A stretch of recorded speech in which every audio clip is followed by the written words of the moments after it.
Hello, everyone, and thanks for listening to the Quality Hub, chatting with ISO experts. I'm your host, Xavier Francis, and today I'm here again with Murphy Shaw and Matthew Pilley, both consultants here at Core Business Solutions. Glad you could join us again, guys. Hey, X, I'm glad to be back. Awesome. Good morning. Good morning. Good to see you again. Absolutely. Always a pleasure to have you guys here. So this week is the second part in our three-part series on purchasing and Clause 8.4 of ISO 9001 standard. If you haven't listened to the first part, we recommend you do so before continuing on here. Well, gentlemen, let's get started. Today we're going to look at Clause 8.4.2, and I'm going to read the first section. And it states, the organization shall ensure that externally provided processes, products, and services do not adversely affect the organization's ability to consistently deliver conforming products and services to its customers. So we're going to start with Murphy this time. What does that mean? So that statement is pretty important. It's about how we control our suppliers to ensure that they are providing us with good quality parts and services, because when their quality declines, that in turn would affect our ability to provide our customers with good quality product or services. Okay. So sort of shows that flow down. Yeah, it's the domino effect. Mm-hmm. You know, if our supplier falls, then we fall, and then our customer falls. Right. So that's what the standard is trying to say here. If we put controls in place to ensure our supplier is okay, then we'll be okay, and ultimately our customer will be okay. All right. That's pretty clear. Certainly is a proactive approach too, and not just reactive. Putting things into place to manage your suppliers makes sense. Now, Matthew, how do we at Core approach that? The first thing we do is outline a supplier management process in your quality manual, right? Okay. So we help companies build a quality manual, right? Mm-hmm. Typically they don't have one. We have a template for that, and that's what we use to build out the company's highest level quality document, which is the quality manual, right? Mm-hmm. As with all clauses and requirements in the standard, we help the organization's draft process for the qualification and evaluation of suppliers that aligns with those requirements. And we also typically define purchasing as what we consider to be a key process. And now, in case anybody isn't familiar with key processes, the standard defines a key process as a critical activity or series of activities within an organization that is essential for achieving the intended outcomes, which obviously, if we're talking about suppliers that are supplying you with what you need to do your job and what your business needs to do, that's pretty darn key. Absolutely. And we want to achieve an outcome of conforming products, right? Mm-hmm. And as a key process, one of the deliverables for our certification projects is to develop what we call a process plan document. Okay. That process plan defines people within the business that serve as the process owner and the other key players that have a role in managing or administering the purchasing process. It documents the records and other procedures, Mm-hmm. right, that are associated with the process, and the organizational approach on how they carry out their purchasing process by way of, activities or steps, Right, almost like right. you define, almost as if you're defining a work instruction or a procedure. Mm-hmm. The process of how you're going to go about procuring products, services from somebody. Right. At a very high level. Right. Within that process, a business can define how they intend to apply control to purchase products, whether Mm-hmm. that's receipt of, documentation such as certificates of conformance or associated test data, any incoming inspections that might need to be performed Mm-hmm. based on the received products. And then finally, within our platform, we provide the tools necessary to document the qualification and evaluation of suppliers, on a recurring basis. Okay. For the evaluations. Right. So just setting up that process, that key process of how to go about doing purchasing. Right. And making sure it's aligned with the values that you have as a company, making sure it's aligned with what you want from a supplier. So you need to determine all of that and then put a process in place to do Absolutely. it. Okay. Very good. Now, Murphy, what are some best practices for establishing effective supplier controls to ensure quality and compliance? Well, the first control that I think of when it comes to suppliers is contracts and purchase orders. Okay. This would help clearly define what is expected from the supplier and what they have to meet expectation-wise. Okay. And that'll ultimately tell the supplier what they have to do. Makes sense. Other best practices that we help our clients with is to implement a good incoming inspection process Mm-hmm. to make sure you receive the right stuff and it conforms to specifications. Perhaps implement a written procedure that outlines those types of controls. All right. And, on top of that, you could also implement a program to evaluate the supplier performance to ensure they stay compliant to their requirements. Okay. Not only evaluate their performance, but also maybe visit them and audit them to make sure the controls that you put on them are still being met and they're satisfactory. Okay. That's interesting. That makes sense though. If you're really making something that's super important and you need to make sure the tolerances are there and certain things are used a certain way, maybe from a manufacturing point, you want to make sure the tool is oiled properly so that something doesn't hit a certain temperature, when it's being cut or something like that, and you're checking it out. That makes a lot of sense. Now, Matthew, Murphy mentioned contracts and POs. Are there any other ways that an organization can communicate their quality requirements and expectations to suppliers?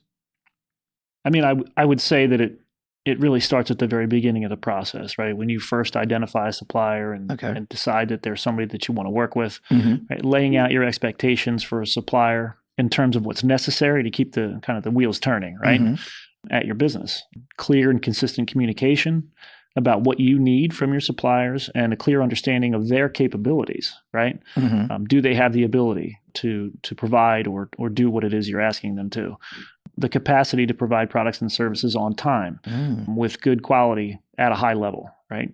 So clearly communicating purchase order requirements and providing product requirements documentation that they're expected to meet, right? Maybe that's formal specifications. Maybe it means providing CAD drawings or blueprints, clearly defined terms and conditions as well, right? Okay. So that there's no question, right? There's no question about what you're asking of them, and they understand exactly what they need to do in order to meet what you're asking for. Right. Making sure basically that you're providing enough information to set them up for success, which ultimately sets you up for success, right? Absolutely. So beyond that, if you want to go a step further, you can define and document formal quality agreements that outline specific requirements and expectations for products. And you can build out separate purchasing specifications for products that are mutually agreed upon. Okay. Right. So it really comes down to clear communication and expectations. Yeah. And it was interesting you mentioned, we talk about quality, but you say capacity. So just because somebody can make something doesn't mean they can get the amount you need in the time you need. Right. So looking at that and clearly, and I know that's just on-time delivery and when it comes down to the nuts and bolts of it, but making sure they can before you get into it. Maybe doing a site visit. Like Murphy was mentioning before. Yeah, absolutely. Just to kind of touch on the capacity thing again, if, they might be able to provide you with something that's fantastic quality, but if they don't have the ability to provide it, over and over again at a volume that you need in order to meet your requirements, then obviously that's an issue, right? Yeah. So. Yep. So again, communication, even at a granular level at times and when needed. Good stuff. So Murphy, let's say we've done all this and things seem to be going well. What methods can companies use to monitor supplier performance and conduct audits to ensure ongoing compliance? Well, once we qualify them, as we previously discussed, and start using them as an active supplier, we certainly want to keep an eye on them to ensure their quality and delivery isn't declining over time. Absolutely. So again, Core has an easy way to help our clients document that using our supplier evaluation form. But items you typically want to keep an eye on is obviously quality, delivery, availability. That kind of ties back into the capacity thing that Matt was talking about. Even pricing. This way, if they start to decline, we can quickly react and talk with the supplier, figure out what's going on. Or if it's significantly bad, ultimately going and replacing that supplier. Yep, that's true. Again, I think that talking to the supplier would make most parties aware of the issues and trying to resolve them is probably better than, in most cases. And maybe it's something that they're tooling up to really be able to hit capacity better. So, that again, communicating that to them, hey, you guys are a little slower, and then you're ready to, instead of just jumping ship, and you find out we're this close to getting where we're going to double our capacity and you guys will have it even quicker. And you're like, okay, all right, we'll work with you. Or they just don't get back to you. They don't communicate with you. And you're like, okay, maybe I need to look elsewhere. Right. And that's worst case scenario. And to your point, before we get to that worst case scenario, it's all about communication, like you said. So, the other way we can approach this is with audits.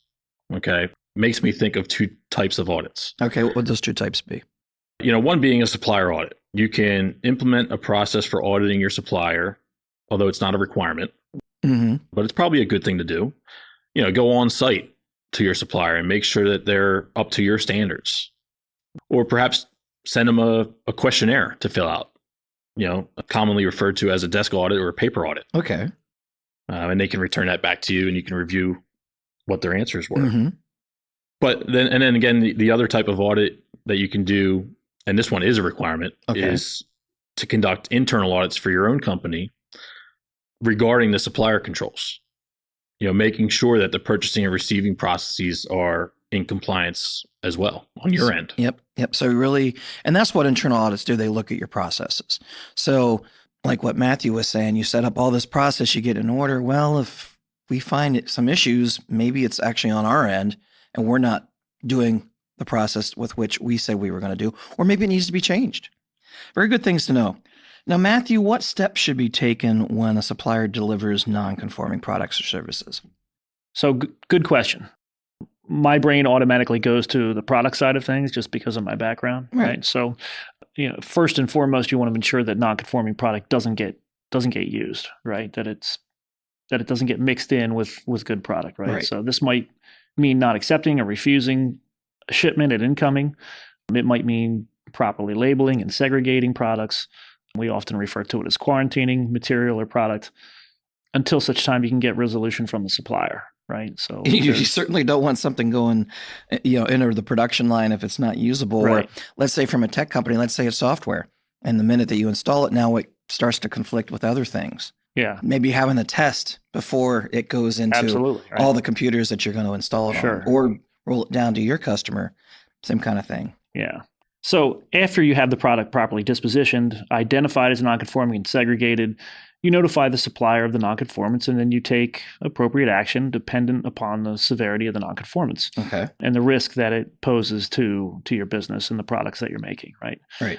So this might be as simple as returning the suspect product or material to the supplier and obtaining credit, or it might require you to issue what we call a SCAR, right? A supplier corrective action request, in which case the supplier would be asked to perform an investigation into the cause of the nonconformance and identify a corrective action to prevent reoccurrence in the future. And this would all be formally documented and captured within your supplier management process. Okay. Perhaps another option is you use that part in two different pieces that you send out, and one, the tolerances are a little bit lower, and that'll meet. Maybe you roll it over to that, get a little bit of a credit or something like that. And again, our core compliance platform does have the SCAR form that you can use and other tools when needing to document all of these supplier management processes. Well, gentlemen, this has been really great talk today. Again, we looked at part 2. We have one more next week coming up, and I want to thank you for being here today. Thanks, X. Another great podcast. Thanks for your time, X. Appreciate it. Always a pleasure to have you guys. And we want to thank everyone who's listened to our podcast today. We hope it's been informative for you. Now, if you're looking for more information about Core Business Solutions and how we can help you with ISO certification, cybersecurity, customized training, or even with your purchasing process, please email us at info@thecoresolution.com. You can also visit our website at www.thecoresolution.com. And if you haven't already followed us on your favorite podcast platform, please be sure to do so, and that way you won't miss the next Quality Hub podcast when it's released next week. Have a great day, everyone.